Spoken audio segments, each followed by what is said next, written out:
la sœur Faustin a lu pour nous le texte qui nous sert de base ou d'ossature à notre prédication. C'est tiré dans Matthieu chapitre 21. La servante a lu pour nous les 11 premiers versets. Matthieu chapitre 21, verset 1er, jusqu'au verset 11.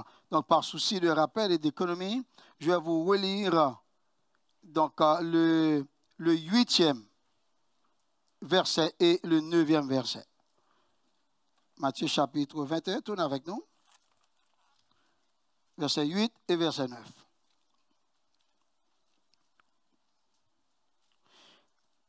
La plupart des gens de la foule étendirent leurs vêtements sur le chemin. D'autres coupèrent des branches d'arbres et en jonchèrent la route. Verset 9. Ceux qui précédaient et ceux qui suivaient Jésus criaient « Hosanna au fils de David, béni soit celui qui vient au nom du Seigneur, Hosanna dans les lieux très hauts. » Et Marc ajoute « Béni soit le règne. Béni soit celui qui vient au nom du Seigneur. » Frères et sœurs bien-aimés, vous savez que Dieu ne fait rien sans méthode ni sans mesure. Pas de Dieu répéter méthode et mesure. C'est un Dieu d'ordre et de discipline. Non. Notre Dieu planifie toutes ses initiatives et veut que vous et moi marchions sur cette arche. Dieu a planifié l'entrée triomphale de Jésus à Jérusalem pour être acclamé comme roi Messie près de 5 siècles. Ça veut dire 500 ans, bien avant que cet événement ne se produisît ou bien n'eut lieu. Une provision bien organisée, une procession, je m'excuse, une procession bien organisée. Voilà le thème du sermon en la circonstance. Quel est donc le thème du sermon? Gloire à Dieu, une procession bien organisée. Donc, la question qui va nous servir donc, de développement, c'est quel a été le protocole mis en exergue lors d'une telle procession. Donc, le texte que nous avons lu, donc les 11 premiers versets de Matthieu 21, donc, va faire ressortir 5 éléments pour l'accomplissement prophétique. 5 éléments. Le premier élément est la mission confiée. On va voir 5 éléments, n'est-ce pas? Je ne suis pas convaincu, Dieu ne va pas vous retenir beaucoup, n'est-ce pas? Parce qu'on doit revenir plus tard pour tout au moins adorer le Seigneur avec les futurs baptisés. Donc, le premier élément pour l'accomplissement prophétique est la mission confiée. Matthieu chapitre 21, verset 1 à 3. Tournez avec nous. Verset 1 à 3. Et je lis pour vous. Lorsqu'ils approchèrent, donc Jésus et compagnie, lorsqu'ils approchèrent de Jérusalem et qu'ils furent arrivés à Bethphagée vers la montagne des Oliviers, Jésus envoya 2 disciples en leur disant, allez au village qui est devant vous, vous trouverez aussitôt une ânesse attachée et un ânon avec elle, détachez-les et amenez-les-moi. Verset 3. Si quelqu'un vous dit quelque chose, vous répondrez, le Seigneur en a besoin.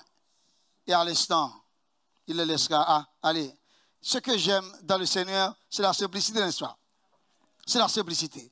Jésus dit, si, c'est le verset 3, si quelqu'un vous dit quelque chose, vous répondrez, le Seigneur en a besoin.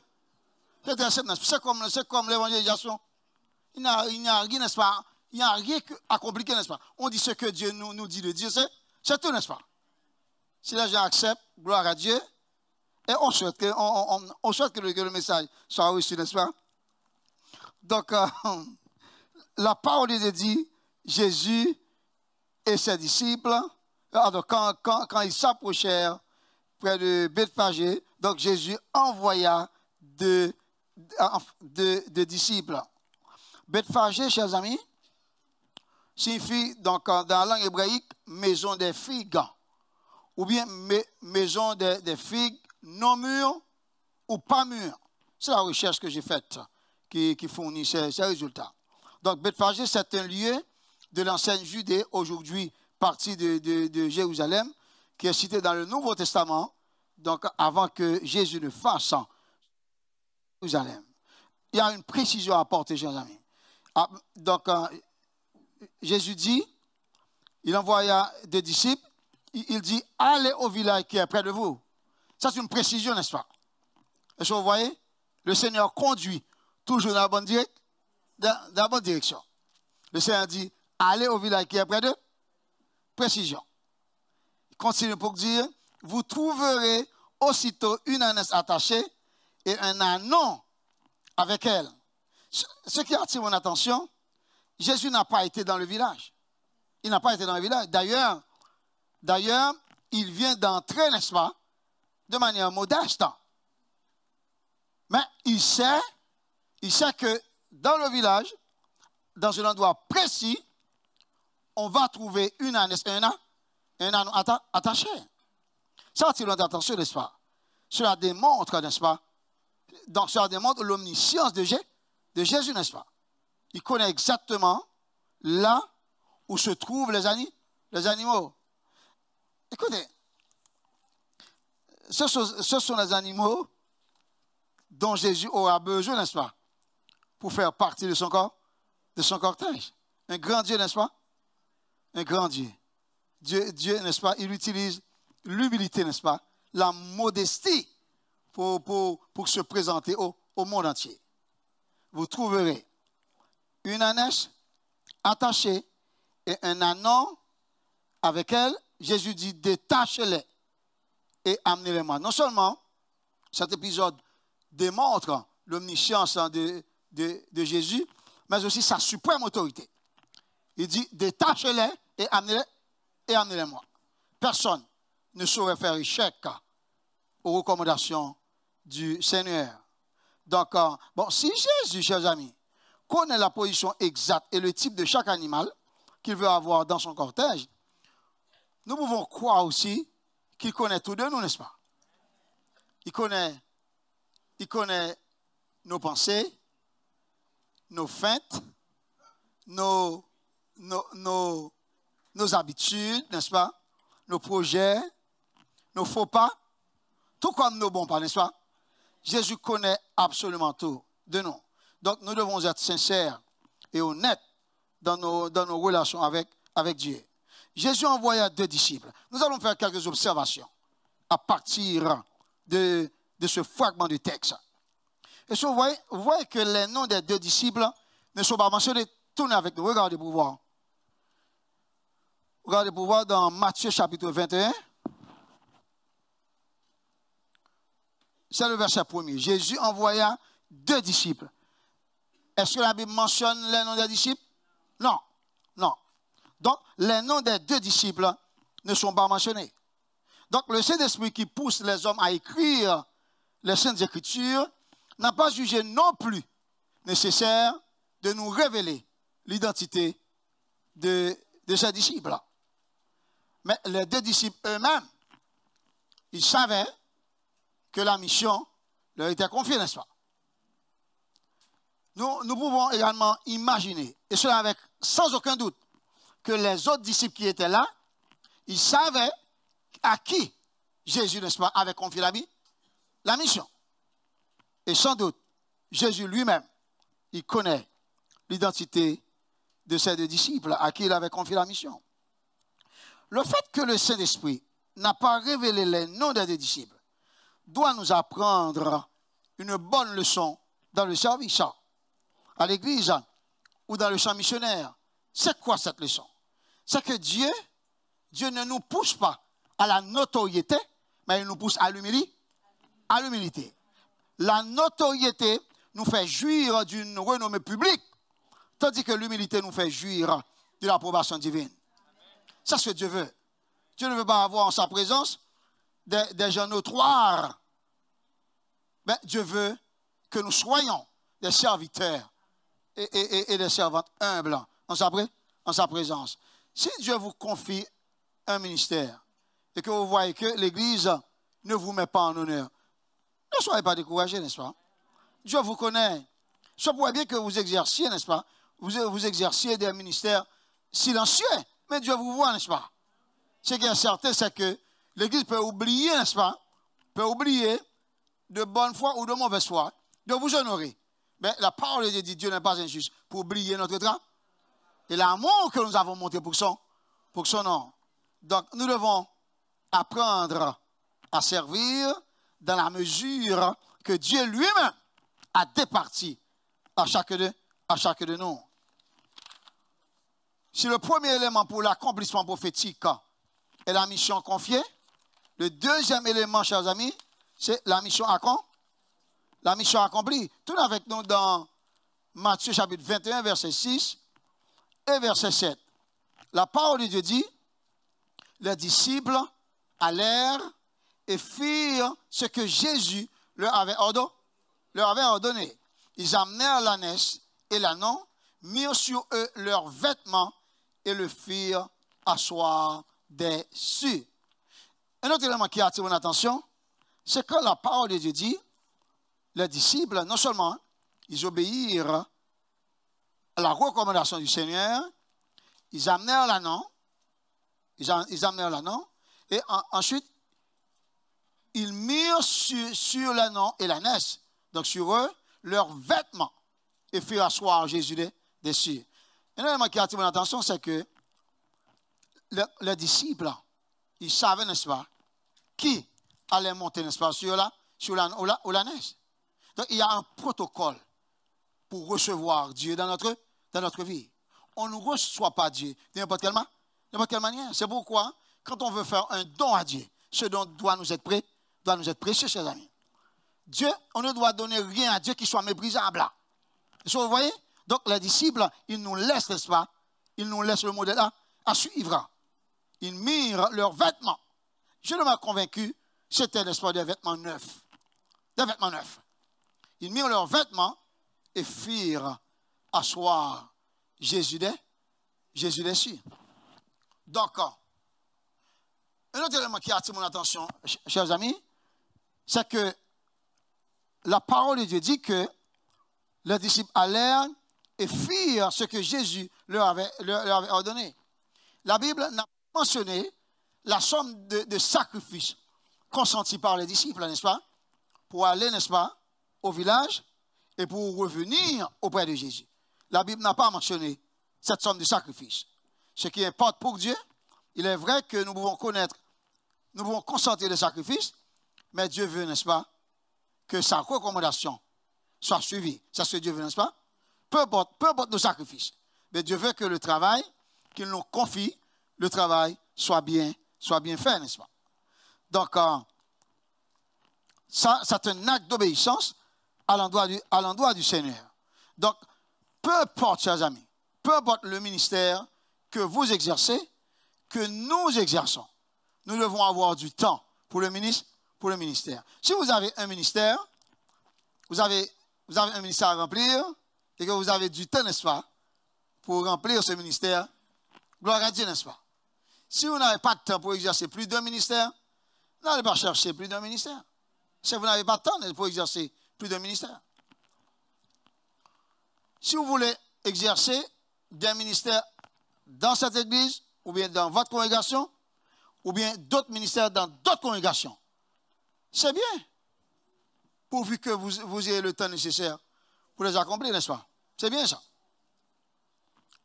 Mais nous ne devons pas nous garer derrière les ministères comme des éternels absentéistes, poussant les autres à bourriquer à notre place. Ça ne marche pas.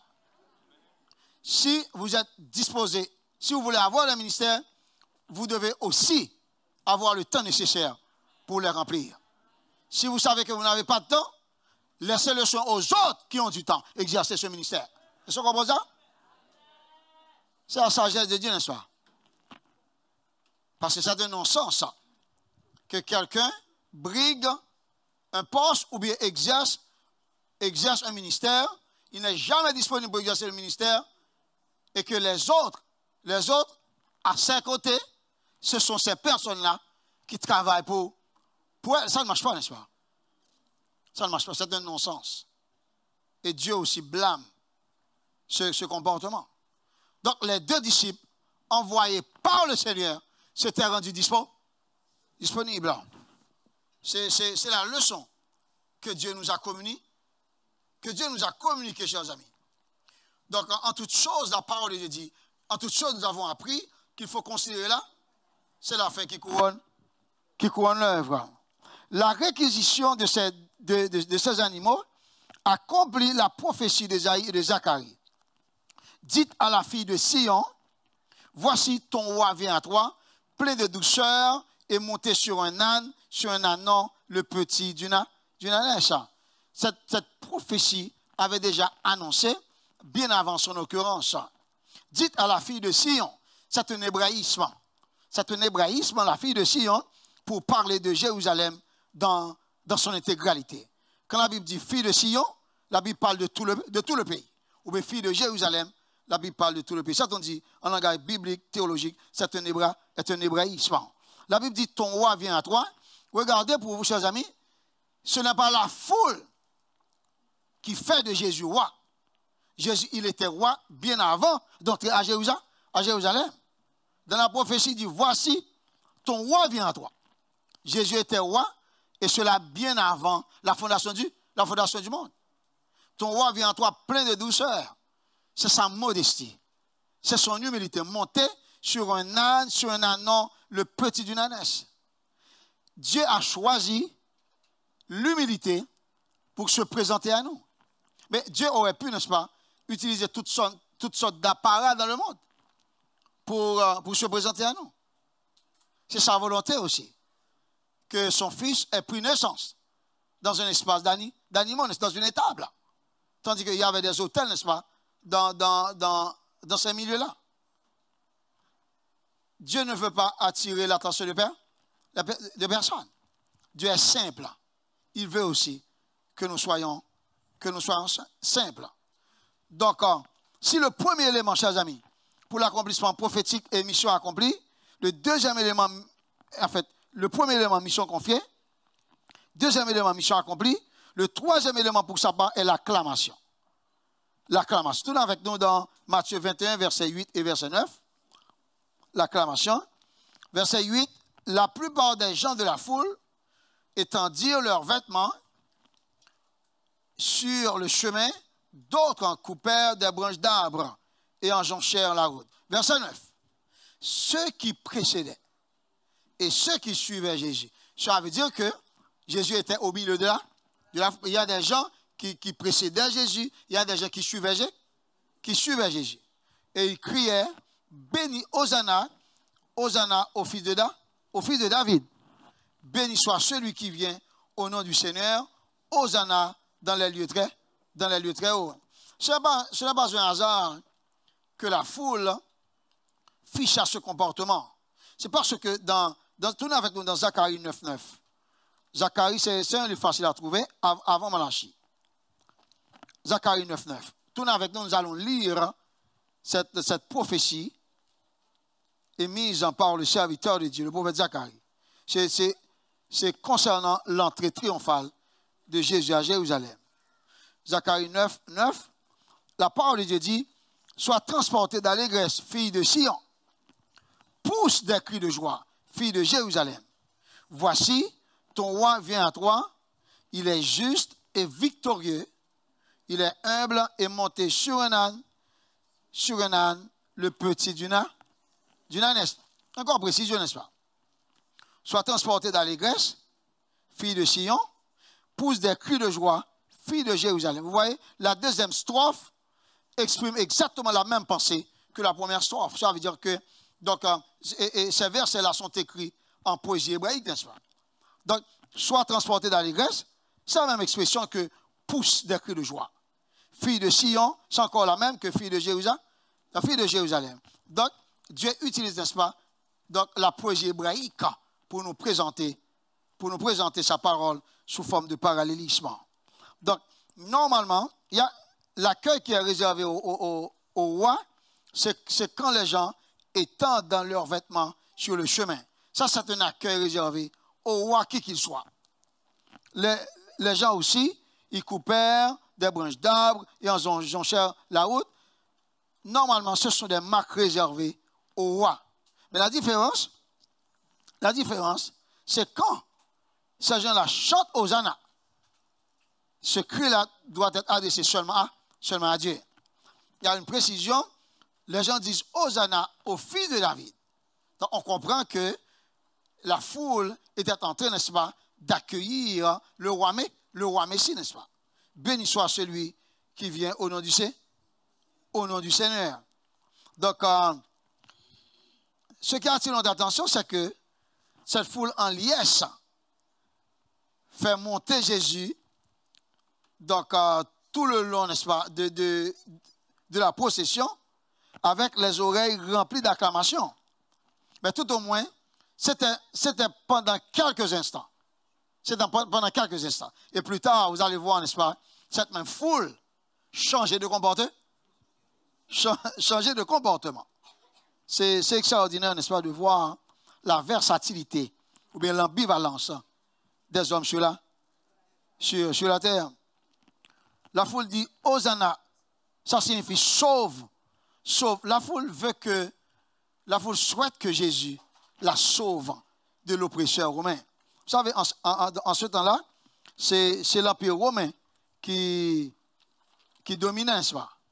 Donc, le peuple, sans doute, donc le peuple attendait un Messie belliqueux, n'est-ce pas? Donc, qui devait venir et déclarer la guerre. Non, ce n'est pas la pensée de Dieu, n'est-ce pas? Ce n'est pas la pensée de Dieu. Dieu est saint, n'est-ce pas? Il agit à sa guise. Quand il veut, n'est-ce pas, redoubler la vitesse, il le fait. Quand il veut aller doucement, Dieu le fait, n'est-ce pas? Dieu agit comme bon lui semble. Frères et sœurs bien-aimés, écoutez, non seulement la foule chante Hosanna, la foule chante aussi Hosanna dans les lieux très hauts. Ça veut dire que cette foule désire que les cieux s'associent à la terre pour acclamer le Seigneur Jésus. Vous savez que bien avant que Christ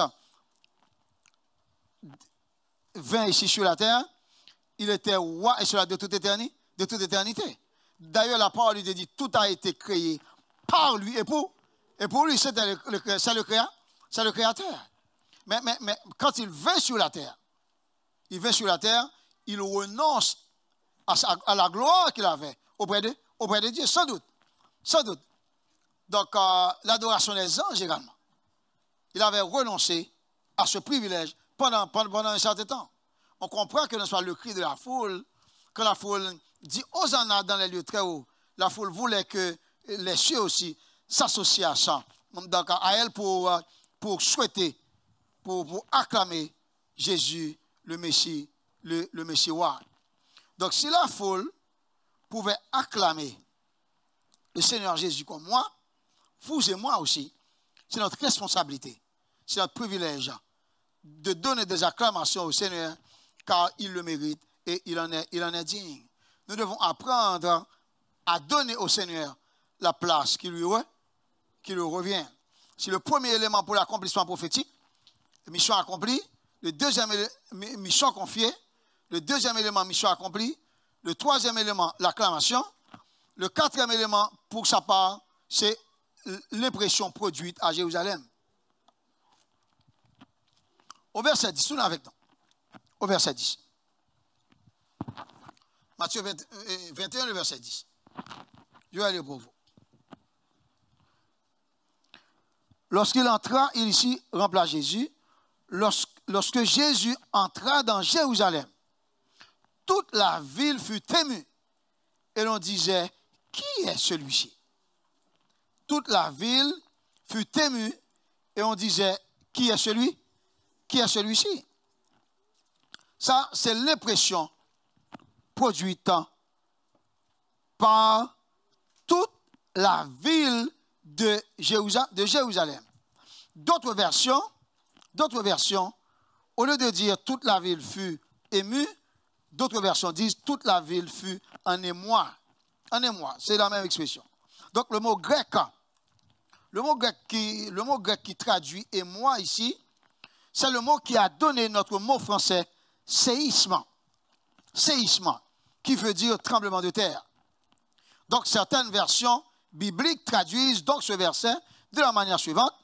Toute la ville était séismée ou bien cataclysmée. Donc c'est une autre traduction fournie par d'autres versions bibliques. Toute la ville était en émoi ou bien toute la ville était séismée. Ça veut dire que la ville était secouée, était ébranlée et la ville tremblait. Vous voyez, cela dit en long sur l'importance de cet événement parce que toute la ville fut émue. La ville ne savait pas sans doute si Jésus, n'est-ce pas, allait entrer. Tout au moins, les gens, n'est-ce pas, qui ne lisaient pas, n'est-ce pas, la prophétie.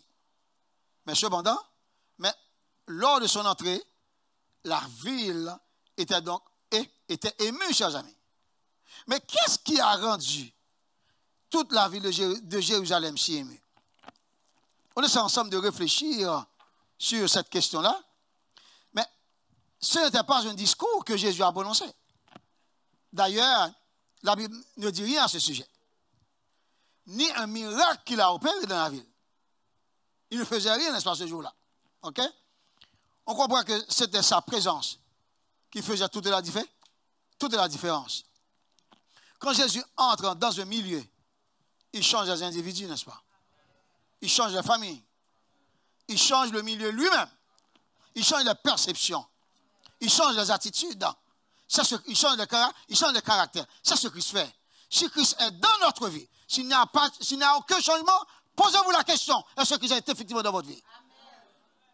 C'est un non-sens que les anciennes créatures qui se disent nouvelles créatures vivent toujours à la manière du passé. Ça ne marche pas. Il doit y avoir des changements dans notre vie. Si dans le temps passé, nous chambardons l'œuvre du Seigneur, mais dans le temps présent, nous devons collaborer pour faire avancer l'œuvre du Seigneur. Est-ce que vous comprenez ça? Waouh! Ne dormez pas le soir. J'ai l'impression que le Seigneur dit, ah, mon serviteur vient prêcher aujourd'hui, n'est-ce pas? Gloire à Dieu, gloire à Dieu. Donc, frères et sœurs, c'est important de savoir, si nous témoignons que Christ est dans notre vie, il doit y avoir des changements. Si vous êtes parmi, n'est-ce pas, vos camarades de classe, ils doivent voir une différence. Mais s'ils niaisent, si ça dans la niaise, vous devez avoir une autre attitude, n'est-ce pas? Ils disent n'importe quoi, toutes sortes de sottises, vous répétez exactement la même chose. Ça ne marche pas, n'est-ce pas? Ou bien ils vont dans n'importe quel endroit, vous êtes là aussi. Non, ça ne marche pas. Nous ne sommes pas meilleurs que les autres. Mais nous devons, n'est-ce pas, vivre en exemple, en modèle devant les autres, n'est-ce pas? Ils doivent savoir que nous sommes serviteurs et servants de Dieu. Si l'homme ne peut pas établir cette différence, nous sommes sur la mauvaise voie, n'est-ce pas? Nous devons vivre de telle manière que le monde puisse dire, ah, c'est une servante du Seigneur, c'est un serviteur de Dieu, ah, c'est le peuple de Dieu. Nous devons faire cette différence, n'est-ce pas? Nous devons vivre de cette manière pour glorifier le Seigneur Jésus. Combien de personnes à l'écoute ayant Christ dans leur vie ce matin? Combien de personnes à l'écoute ayant Christ dans leur vie ce matin? Waouh, vous avez foi, n'est-ce pas? Si nous avons Christ dans notre vie, ça veut dire que cela ira bien, n'est-ce pas, à l'église, parce que les vies, n'est-ce pas, vont changer. Frères et sœurs bien-aimés, premier élément pour l'accomplissement prophétique, laissez-moi voir si vous êtes là. Le premier élément, c'est? Deuxième élément? Troisième élément? Quatrième élément? Quel est donc le cinquième élément? Le cinquième élément, c'est la présentation. Vous regardez, chers amis, c'est maintenant que je vais prêcher. C'est maintenant que je vais prêcher, ok? Je vais fermer la Bible, parce que c'est maintenant que je vais prêcher, n'est-ce pas? N'oubliez pas, la Bible dit toute la ville fut émue, n'est-ce pas? Et l'on disait, qui est celui-ci? Jésus n'a pas mis les mots dans la bouche de la foule, ni aucun disciple. La foule répondait, c'est Jésus, le prophète, virgule après le prophète. C'est Jésus, le prophète. Et la foule continue pour dire, de Nazareth en Galilée. Ça attire mon attention. C'est une présentation officielle. La ville ne savait pas encore qui était, n'est-ce pas, sur l'anneau, n'est-ce pas? La foule dit exactement à la ville que c'était Jésus. Dans cette présentation-là, la foule fait mention de 3 grandes révélations. La première grande révélation, la foule mentionne l'identité de Jésus. Il dit c'est Jésus. Ça, c'est son identité. Ça, c'est le Fils de Dieu qui nous transmet l'affection de Dieu. La deuxième révélation, c'est son office. La foule dit le prophète. Ici, c'est la bouche de Dieu qui nous transmet la parole de Dieu. La troisième révélation, c'est son appartenance géographique. La foule dit de Nazareth en Galilée. Ça, c'est mon attention, chers amis. Parce que quand vous lisez dans le Talmud, n'est-ce pas, c'est le récit du judaïsme rabbinique. Quand vous lisez, n'est-ce pas, dans cet ouvrage, et quand vous lisez également les écrits de l'historien juif Flavius Joseph, c'est un grand historien. Les étudiants en théologie, en Bible, savent qui est Flavius Joseph. Il écrit presque sur beaucoup de sujets. C'est que dans les écrits de Joseph, Flavius, et dans le Talmud, on a mentionné près de 63 villes d'importance d'Israël. Nazareth n'était pas cité. C'est pourquoi quand Nathanaël dit que peut-il venir quelque chose de bon de Nazareth, il parlait en connaissance de cause. C'est un orgueil, certes, mais il parle en connaissance de cause. Parce que Cana, c'est la 3e ville d'importance en Israël. C'est pourquoi, pour montrer à Nathanaël et aux orgueilleux comme lui, que Dieu peut venir, peut sortir quelque chose de bon de Nazareth, le premier miracle que Jésus, n'est-ce pas, opéra, c'était à Cana en Galilée. C'est à Cana, n'est-ce pas, la ville, n'est-ce pas, de Nathanaël.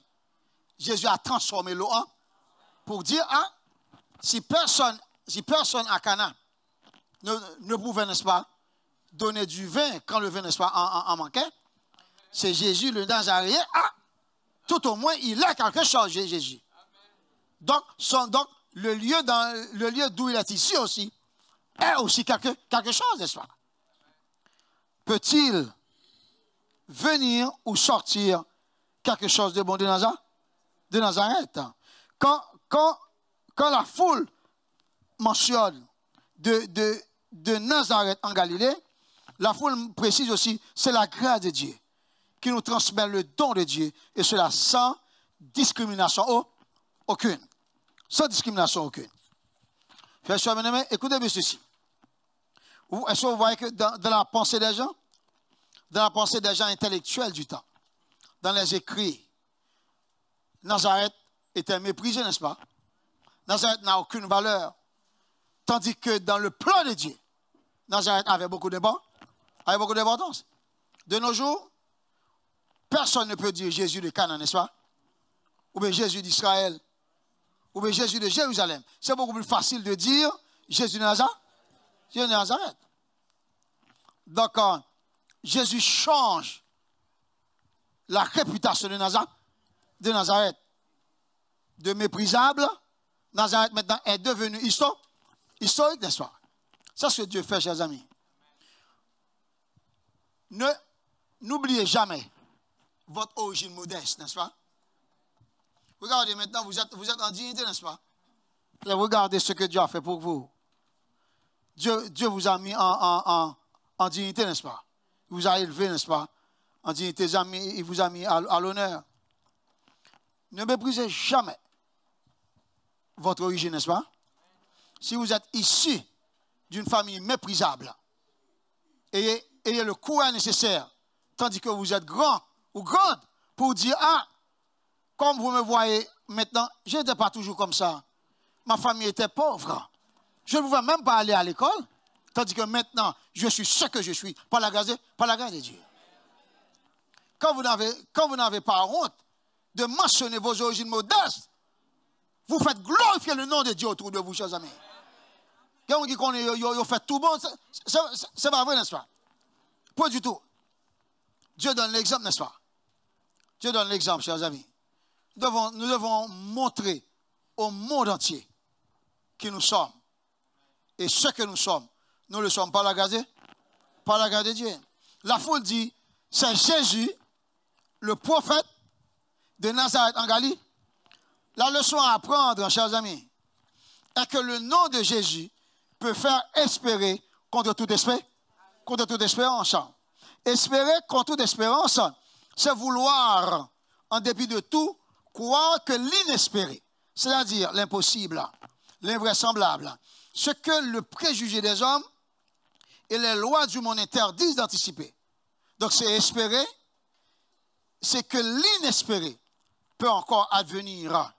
Le propre de l'espérance, c'est d'espérer l'inespéré. C'est ce que Dieu fait. Le propre de l'espérance, c'est d'espérer l'inespéré. Dieu peut faire de nous ce que personne pense que nous serons, chers amis, parce qu'il est notre Dieu. Il a un plan pour chacun d'eux. Il a un plan pour chacun de nous.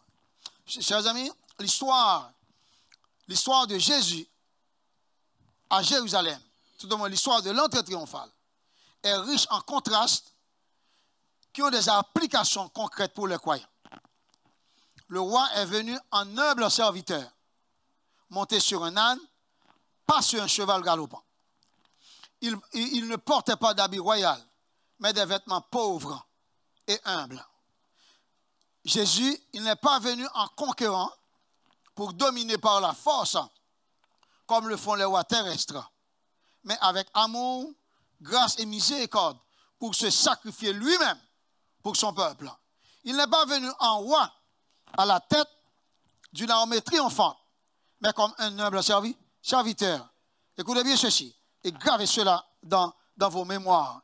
Il ne conquiert pas les nations, mais les cœurs et les esprits. Est-ce qu'il a déjà conquis vos cœurs? Son message est un message de paix avec Dieu, pas de paix temporelle. S'il a effectué son entrée triomphale dans nos cœurs, il y règne certainement avec paix et amour. Nous, ses disciples, devons manifester les mêmes qualités pour que le monde voie et sache que le roi véritable vit et règne en nous.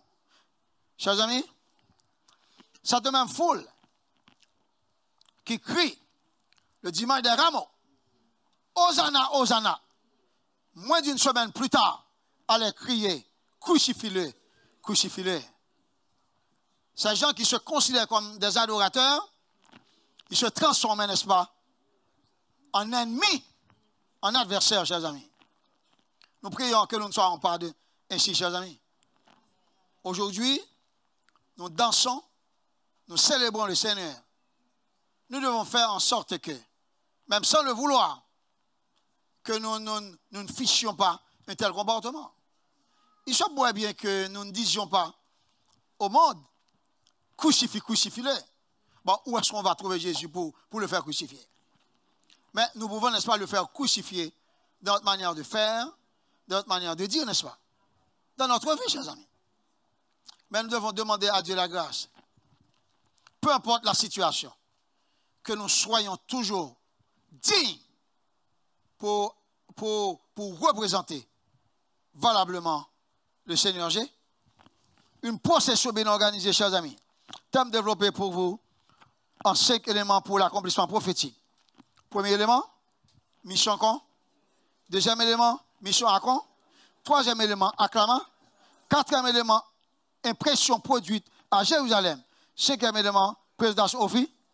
Accueillons le Seigneur comme roi et laissons-lui le soin de nous conduire selon sa volonté. Que le Seigneur nous fasse sa grâce.